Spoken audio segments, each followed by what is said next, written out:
नमस्ते, मैं हूं अजय और आप देख रहे हैं आज का सबसे बड़ा मुद्दा। भारत के सियासी गलियारों में आज एक ऐसा बवंडर उठा है जिसने दिल्ली से लेकर राज्यों तक की राजनीति में खलबली मचा दी है। सत्ता पक्ष और विपक्ष के बीच जुबानी जंग तेज हो गई है। प्रधानमंत्री नरेंद्र मोदी पर विपक्षी दलों ने बेहद संगीन आरोप मढ़े हैं। कहीं सरकार की नीतियों को कटघरे में खड़ा किया जा रहा है तो कहीं फैसलों की पारदर्शिता पर बड़े सवाल दागे जा रहे हैं। राजनीति की वे तमाम खबरें जिन्हें मुख्यधारा का मीडिया आपसे छिपा रहा है, हम उन्हें पूरे विस्तार के साथ आपके सामने रखेंगे। सच से रूबरू होने के लिए इस बुलेटिन को अंत तक जरूर देखें। और हां, अगर आप हमारे चैनल पर पहली बार आए हैं तो वीडियो को लाइक और चैनल को सब्सक्राइब करना न भूलें। चलिए नजर डालते हैं आज की पहली बड़ी खबर पर। आज की शुरुआत करते हैं संसद की उस गहमागहमी से जहां आम आदमी पार्टी के युवा चेहरे राघव चड्ढा ने मोदी सरकार के टैक्स स्ट्रक्चर पर जोरदार प्रहार किया। उन्होंने आंकड़ों के साथ सरकार को घेरते हुए कहा कि आज हिंदुस्तान का आम नागरिक ब्रिटेन जैसे विकसित देशों के बराबर भारी भरकम टैक्स दे रहा है। चड्ढा ने सीधा आरोप लगाया कि सरकार ने मध्यम वर्ग की कमर तोड़ दी है। उनका कहना था कि जन्म से लेकर मृत्यु तक इंसान की हर जरूरत पर सरकार की नजर टैक्स वसूलने पर टिकी है। लेकिन सवाल यह है कि इस मोटे टैक्स के बदले जनता को क्या मिल रहा है? खस्ताहाल अस्पताल, टूटी सड़कें और आसमान छूती महंगाई। राघव चड्ढा ने संसद में और क्या तीखे सवाल पूछे, देखिए इस रिपोर्ट में। हम 10 रुपए अगर कमाते हैं तो उस पे 3-3.5 रुपए इनकम टैक्स लगता है, उस पे 2 से 2.5 रुपए जीएसटी खा जाता है, 1.5 रुपए का कैपिटल गेन टैक्स लगता है, आधे पैसे का सरचार्ज और सेस लगता है। यानी कि 10 रुपए में से 6 से 7 रुपए सरकार की जेब में चले जाते हैं। यानी कि अगर आप साल में 10 रुपए कमा रहे हैं तो 7 से 8 महीने की जो आपकी कमाई है वो सरकार ले जाती है। मात्र 3-4 महीने की कमाई आपकी जेब में आती है और उस पर भी अन्य प्रकार के टैक्स लगते हैं। और उसके बदले में हमें कोई सुविधाएं नहीं मिलती है, ना ट्रांसपोर्ट, ना हेल्थ केयर, ना कोई इंफ्रास्ट्रक्चर। कोई ऐसे जैसे और बड़े बड़े विकसित देशों में, United states of America, United kingdom, European countries में जो हाई टैक्स रिजीम्स मानी जाती हैं, उनमें नागरिकों को सुविधा दी जाती है। लेकिन उसके बदले में दिल्ली में, हिंदुस्तान में, देश भर में कोई ऐसी सुविधा केंद्र सरकार नहीं देती। आटा हो, दूध हो, चावल हो, दही हो, हर वस्तु पे महंगाई का आलम है, जीएसटी का आलम है और लगातार इस देश में फूड इन्फ्लेशन बढ़ता जा रहा है। अगर यही रफ्तार रही महंगाई की तो जितनी रफ्तार से 303 से 240 पर आए, उससे तेज रफ्तार से 240 से 120 पर आएंगे सर ये लोग। 2019 में भारतीय जनता पार्टी की 303 सीटें थी। देश की जनता ने उन सीटों पर 18% जीएसटी लगाकर इनको 240 सीटों पे ला खड़ा किया। सर आटा 2014 में 21 रुपए प्रति केजी बिका करता था, आज 42 रुपए प्रति केजी हो गया है। दूध 30 रुपए प्रति लीटर के आसपास बिका करता था वर्ष 2014 में, आज 2024 में 70 रुपए प्रति लीटर बिकता है। सर देसी घी 2014 में 300 रुपए प्रति केजी पे बिका करता था, आज 2024 में 675 रुपए प्रति केजी बिकता है। अरहर की दाल 80 रुपए प्रति केजी बिका करती थी 2014 में, आज 230 रुपए प्रति केजी बिक रही है। और न जाने कितनी वस्तुओं के दाम आसमान। संसद के भीतर आज एक और जोरदार बहस देखने को मिली जिसकी गूंज अब देश के कोने कोने में सुनाई दे रही है।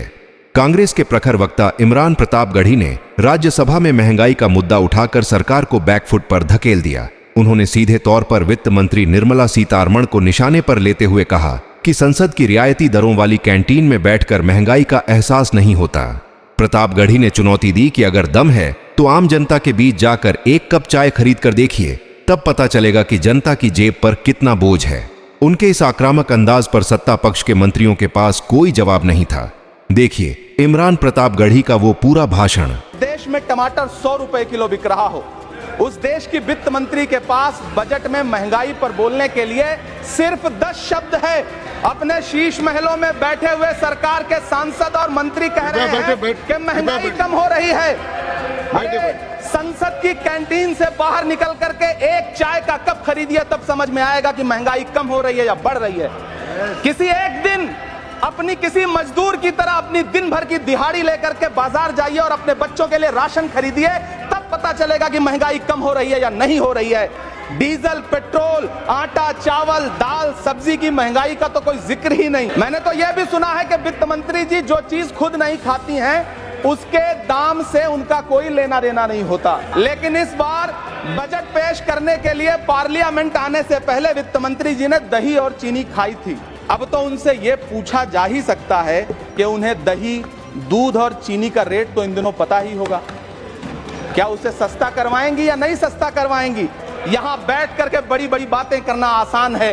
ये चूनर धानी धानी भूल जाते, ये पुरवा की रवानी भूल जाते, जो आकर 4 दिन गांव में रहते तो सारी लंतरानी भूल जाते। एक सार्वजनिक सभा में राहुल गांधी ने प्रधानमंत्री मोदी पर देश के हितों के साथ समझौता करने का सनसनीखेज आरोप लगाकर सबको चौंका दिया। राहुल गांधी का दावा है कि अमेरिका में दफन जेफरी एपेस्टीन की फाइलों के जरिए मोदी सरकार पर दबाव बनाया जा रहा है। उन्होंने हरदीप पुरी जैसे बड़े नामों का जिक्र करते हुए कहा कि बीजेपी सरकार इन गोपनीय फाइलों के डर से देश के किसानों और गारमेंट सेक्टर के भविष्य को दांव पर लगा रही है। राहुल ने तंज कसा कि विश्व गुरु बनने का दावा करने वाली सरकार चंद फाइलों के सामने घुटने टेक चुकी है।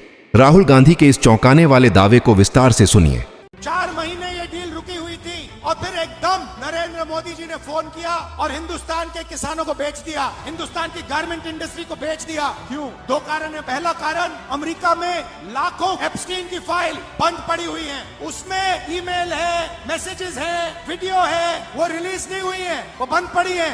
धमकाने के लिए रिलीज किया है हरदीप पुरी का नाम। वो मैसेज है कि भैया अगर आपने हमारी बात सुनी नहीं तो फिर उन फाइलों में से माल निकलेगा। और दूसरी धमकी क्या है? अमेरिका में अदानी जी पर क्रिमिनल केस है।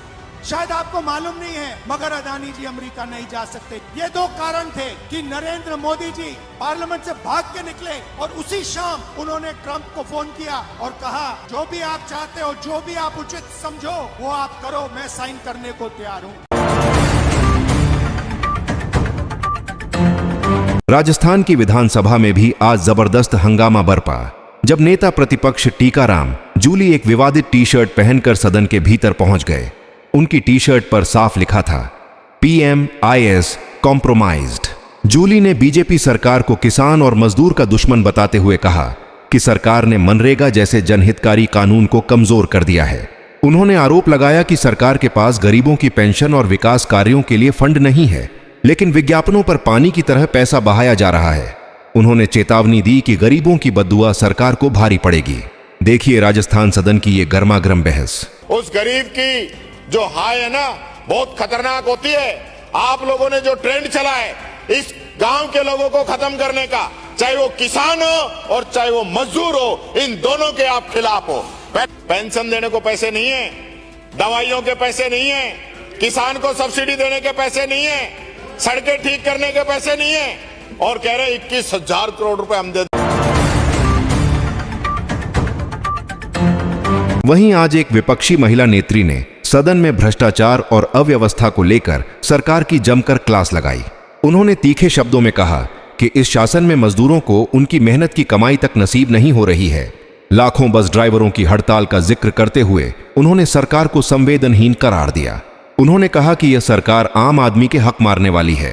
हड़ताल की वजह से आम जनता, मरीजों और तीर्थयात्रियों को होने वाली दिक्कतों पर उन्होंने सरकार को जमकर घेरा। देखिए उस महिला नेता ने सदन में कैसे सरकार की पोल खोली। 3 दिन से हमारे पूरे राज्य के बस ऑपरेटर्स हड़ताल पर हैं। एक बस में 10 कर्मचारी काम करते हैं। 3.5 लाख लोग जो रोजी रोटी के लिए इन बसों पर निर्भर करते हैं, वो लोग बेरोजगार हैं, पर सरकार आंखें मूंद कर बैठी है। होली का त्योहार आने वाला है, लोग घर जा रहे हैं, मजदूर अब अपने घर नहीं जा पा रहा है, मजदूरी पर नहीं जा पा रहा है, मरीज हैं, अस्पताल नहीं पहुंच पा रहे हैं। खाटू श्याम जी के मेले में दूसरे राज्यों से आए हजारों लोग जयपुर में अधर झूल में हैं। टैक्सियां हैं, 70 किलोमीटर के 7-7 हजार रुपए लेकर उनका शोषण कर रही हैं। अभी मैं यहाँ विधानसभा आते वक्त चोमू पुलिया से गुजरी तो वहां कुछ बच्चे, महिलाएं अपना सामान, भारी सामान लेकर और बेबसी की नजर से देख रहे थे कि ये सिस्टम हमारे लिए क्या कर सकता है।